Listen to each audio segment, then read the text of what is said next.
Hi friends, good evening. Today welcome to our channel Kanchana Pavan vlogs. Today blog వచ్చేసి మా అమ్మ వాళ్ళ ఇంట్లో చిన్న మినీ గార్డెన్ అండి. అది చూసేద్దాం రండి. ఎంట్రన్స్లోనే రోజ్ ట్రీ అనేది ఉంటుంది.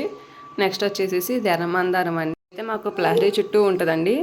ఈ ఫ్రూట్ వచ్చేసి పప్పర్ బన్స్కాయ అంటారండి. ఇదైతే మా అమ్మమ్మ నాటారు ఎప్పుడో 10 years. ఇవైతే ప్రతి ఇయర్ కాస్తాయండి. బాగా పండుతాయి, లోపల చాలా బాగుంటుంది. నెక్స్ట్ ఇది మల్లెపూల చెట్లు ప్లస్ కనకాంబరాల చెట్లు అండి. లైన్గా ఉంటాయి. ఇంకా మాకు అటువైపు ఇటువైపు గుమ్మం వైపు. నెక్స్ట్ ఇది కర్రీ లీవ్స్, కరివేపాకు, రోజువారీ కూరల్లో మేము ఎక్కడికి వెళ్ళక మా ఇంట్లోనే మ్యాక్సిమం చెట్లన్నీ మాకు అయ్యే ఉంటాయండి. నెక్స్ట్ ఇవి ఎలక్కాయలు. మీకోసం నేను పిక్చర్ కూడా వేస్తున్నాను. ఈ చెట్టు వచ్చేసి డేట్స్ అండి. డేట్స్ అంటే ఖర్జూర పళ్ళు అంటారు కదండి, అవి అండి. ఇప్పుడే పూత పోస్తున్నాయి. మాకైతే ఇప్పుడే దిగుబడి అయితే స్టార్ట్ అయ్యింది.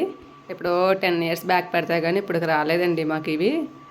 అసలు ఈ చెట్టు కాయలు వచ్చేదాకా కూడా మాకు తెలియలేదండి. అవి ఏం కాయలో కూడా మాకు తెలియదు అసలు. ఇది కొంచెం పూత పూసిన తర్వాతే కానీ మాకు ఇది డేట్స్ అని తెలియలేదు అండి. ఇవైతే పన్నుగంటి ఆకుకూర అంటారు. పప్పులో అయితే బాగా వేస్తారు. మరి కంటి చూపుని బాగా మెరుగుపరుస్తుందండి ఇది పన్నుగంటి ఆకుకూర. ప్లస్ పక్కనే కాకరకాయ. ఈ పువ్వులు అయితే నాకు తెలియదండి అసలు. పువ్వు పేరు ఏదన్నా మీకు తెలిస్తే కనుక కామెంట్ చేయండి నాకు. అది ఏంటో కూడా తెలియదు. అందంగా ఉందని అయితే మా సిస్టర్ పెట్టేసిందంటే అదంతా పాకేసింది అసలు. మా డాడీ అయితే పైకి మేడ మీద కూడా కట్టారు, దారం అలా కట్టారు, స్ప్రెడ్ అవుతుంది అది. ఇది వచ్చేసి తోటకూర అండి.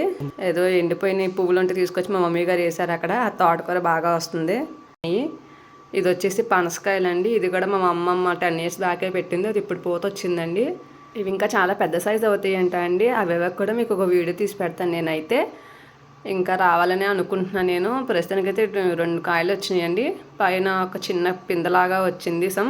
మీకు కనుక వీడియో నచ్చినట్లయితే కనుక please like, share, subscribe friends.